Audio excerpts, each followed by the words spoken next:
Hello, people. Welcome to Shar321's channel, and today we're going to be talking about Simulator. Now, Simulator is a game mode in War Thunder that I would love to play. It's fun, it's long, and for somebody like me who has no life, it's pretty time-consuming. I went from loving realistic to hating it, to loving arcade to hating it pretty fast. And now I'm in Simulator, and I hate the AI feature, but besides that, it's fun. And most people come to the game, like myself, have searched up on the internet how to set up War Thunder joystick controls, because fucking hell, joystick.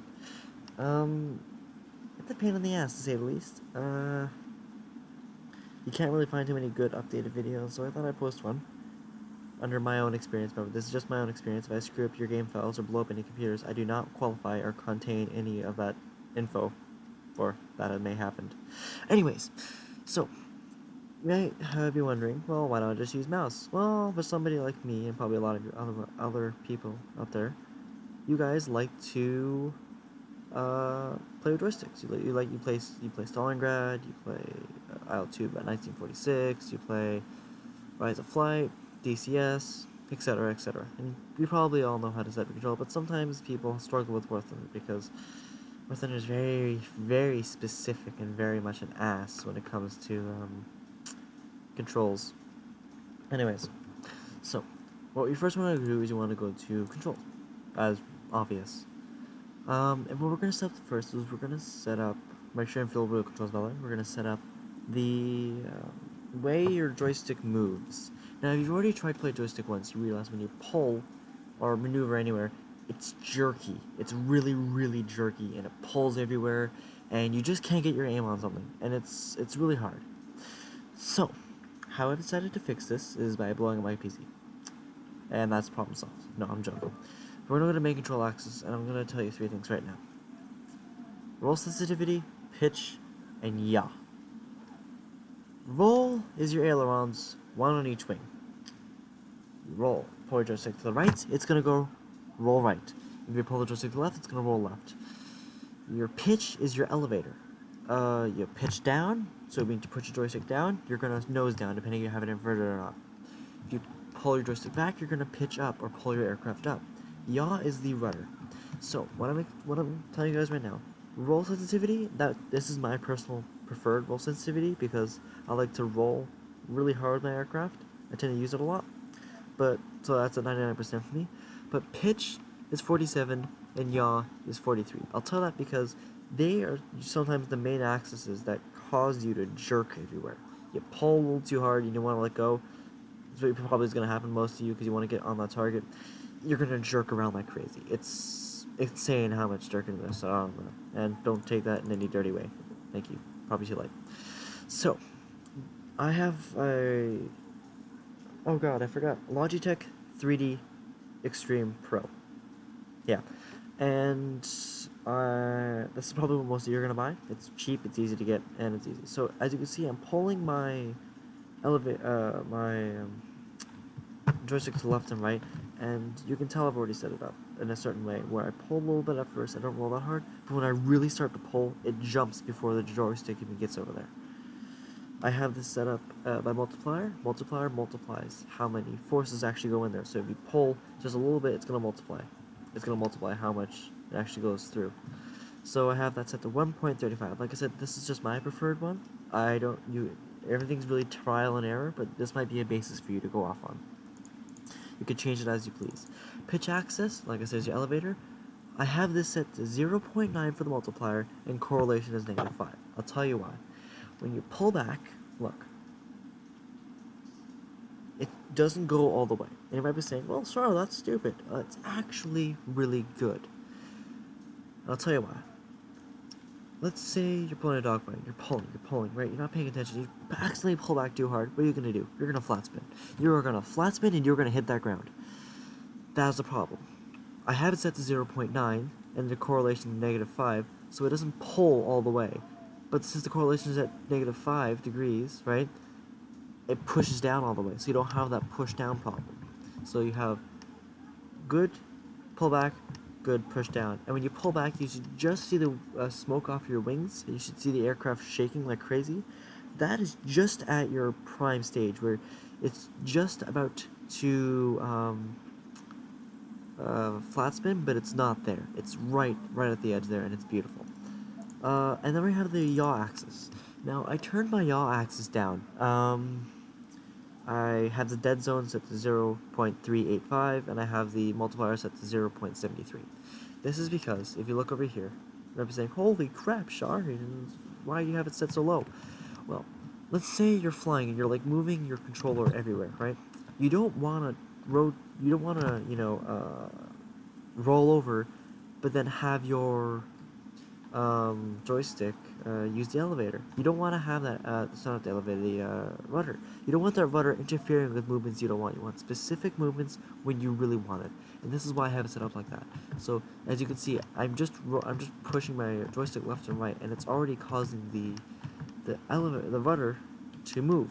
But because I'm well within that physical axis, I can pull back, push forward, and do all these kind of moves without actually triggering the rudder. And then when I actually turn my joystick, it activates the rudder. And this is something else that helps with the jerk, that does the jerkiness. So it also throws off your aim. So this is something I could recommend. You might have to play that around. Maybe you don't want this, maybe you do, maybe you're better than me, probably. But this is just the way I prefer it. Okay, so that's your control setup. And so, well, just for your joystick. So, what do we have to do now? Well, we have to trim it, don't we? And I'm saying, trimming is stupid. Well, when you're playing with your mouse, for the mouse, you put it at one part of the screen and you just leave it there. It flies straight as a bee because you don't have to worry about the trim, which is what makes mouse flying a little more easier than joystick. This is why I have my trim set up, so I can do the same thing, but with a joystick. So we're going to go down to trimming. Yes, because we all need a haircut. And reset trimming is set to 66666. We're going to use a numpad on the right here. Not the one on top, the one at the very, very right with, 9 is 1 all packed in a little close corner. The very right of your computer, or, keyboard. We're going to have reset trimming to 6. We're going to have the elevator axis set to 7 and 8. Okay. We're going to have the aileron axis set to 4 and 5. And we're going to have the rudder axis set to 2 and 1. They might be saying, whoa, Shar, calm down. Like, take it slow. Well, yeah, I'll take it slow. Give me a minute. I'll go back over it. I just gave you the numbers. What you're going to realize is you're going to have a really jerky pitch. And it's going to get really annoying. What you want to do is you want to have relative control on. Now, for the rest of this, we're going to be talking about relative control. Relative control makes it easier and smoother for you to actually push that, the pitch around without actually having it go back to 0. It makes it really easy, and it makes it stay. Also, the multiplier can stay, but the relative control sensitivity has to go down to 30%. Because you don't want to sit there and be jumping around from 13 to 2%. You want to get in between there. 30% is a nice, it goes, you press once, 1%, press another again, 2%, so on and so forth. It's nice, it's easy to control. Everything here is set up the same way for each and every one. You can pause the video at any time you want to, just to see, but they're all the same. Oh, this might say 2 and 1, but that's 6, it just glitches on me. And I'd be saying, okay, well, that's good. Now what? Now I'm going to throw your entire world upside down. You see that little thing, that little flap at the bottom of your joystick? It's called a, it's what you use for your throttle. What I use for my throttle, personally. So you might be saying, well, then, why are we talking about this? Well, we're talking about this because we are going to get rid of your QWEASDZXC. You might be thinking right now, Shar, you need a strangling. I probably do, but I'll explain to you why. That didn't mean to be kinky either, by the way. Just putting that out there. No kinky. Maybe. Tonight. Kind of. I'm not cheap. Anyways. We're gonna go to main control. Wait, no. We're gonna go to camera control. I think. That looks about right. We're gonna go to view in battle, x-axis. So this is probably, we're gonna skip the whole WASD thing right for now because I need to talk to you about your joystick still. You see that little knob on top of your joystick as well? That's what you probably don't like the most. It's what you use to look around in the aircraft, right? It's really jerky, it's fast, and it's just uncomfortable to use. Well, I'm gonna teach you how to use it. I don't use the mouse because I have to manual already 3 hands at once and I only have 2, so having 4 hands isn't the best. So what I tend to do is I tend to just leave the mouse on, but I'll use it for like picking things. I really don't use it much for anything else. So I have the little knob set to look around. So I have it set to relative control, which like I said slows it down, and relative control sensitivity 100%. So it's fast, but it's not extremely fast. Also, I want your reset access to set to X. Because, let's say you're moving your camera on and you want it to be dead set on your target, but you don't want to have it move it over there like just perfectly. You press X, it resets it just the way it was. It's fine, and you can still work with it. It's nice. Same thing for this one, X, 100%, relative control, all the same. So, now what we're going to focus on is WASD. So let's say you're in your P-51, right, and you're chasing down this little zero, he doesn't see ya, and he pops below your engine. Most people would die, but he's not that far down. You just want to get your gun sights on him. How would you do this? Well, some people would just dive down, right, on a 6, like get the proper gun sights on, but then your shots will probably go a little low, and behind him, and he'll probably see you and outmaneuver you, and he'll be like, "Hi, this is the American fellow," and you're dead. So what I tend to do is I have head movements where I can put my head over or to the left or to the right in the cockpit, and it makes it easier just to see and move around. So I have forward and backwards, so your pilot moves forward closer to the gun sight, backwards into the seat. I have it set to E for increased, Q for decreased, and reset value is C. This is why I said to get rid of all the other controls for those specific area. Relative control is a definite, and relative control sensitivity is 100%. Head movement, W for up, S for down, C, same thing for the reset value, and then relative control sensitivity, 100%, relative control, yes. And last but not least, you want your head movement left to be D, head movement right to be right is D, left is A, C is a reset again, relative control, 100%, and that's fine. So, now you might be saying, well, yeah, this looks good, this is gonna feel nice. And remember, it all just depends on what you feel comfortable with. If anything of what I said here you disagree with, or you don't feel comfortable, find somebody else. There are not a lot, but there's definitely a few relevant videos still out there that will explain it better than I have, because, you know, noob. So anyways, continuing, I don't care about that. We're gonna test out a P-40 Warhawk, just to show you exactly, where is it? Here it is. Test light, P-40 Warhawk. We're gonna do simulator battles, we're gonna go universal ammunition, and we're gonna go that, okay? So,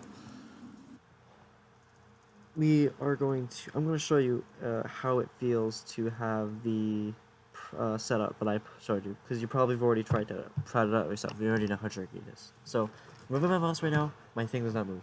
I'm moving my joystick knob, it moves around. This is me moving it around, it feels nice, comfortable.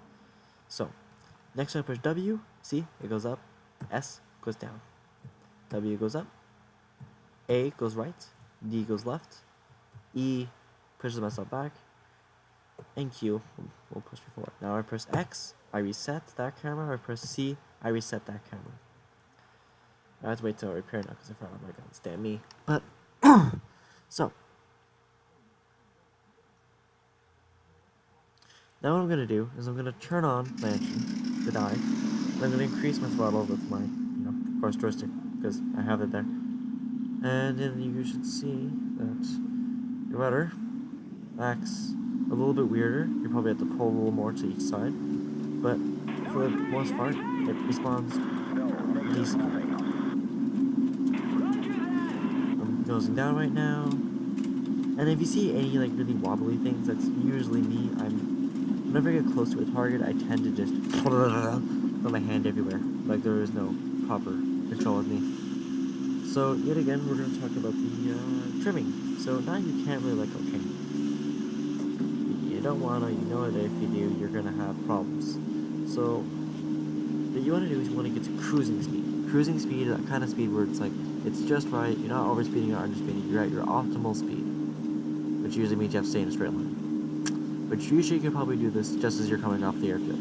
So, there's that. The P4H cruising speed, I'd say, is about 380, 440, somewhere between that. I feel comfortable around 420, so if I can get her up there. Okay, and now, we're at 420, I'm going to increase my pitch to 6 degrees, a little too high, right? Or increase to 4, and voila. Now I'm going to increase my aileron, so that way it doesn't roll on its own, and a little more playing around, and voila, there you go, see? Fine. Maneuvers like a baby, and like I said, when you pull really hard, look at your wingtips, there's that white smoke, and you should be fine. Look over, it makes it really easy whenever you're a turn fight, and yeah. That's all about that's about everything I have for you. Hopefully you guys find this a lot more easier than the stock loadout for War Thunder. And I will, see you guys in the next video, probably sometime next year because I don't post that often. Anyways, have a good day, folks. See ya.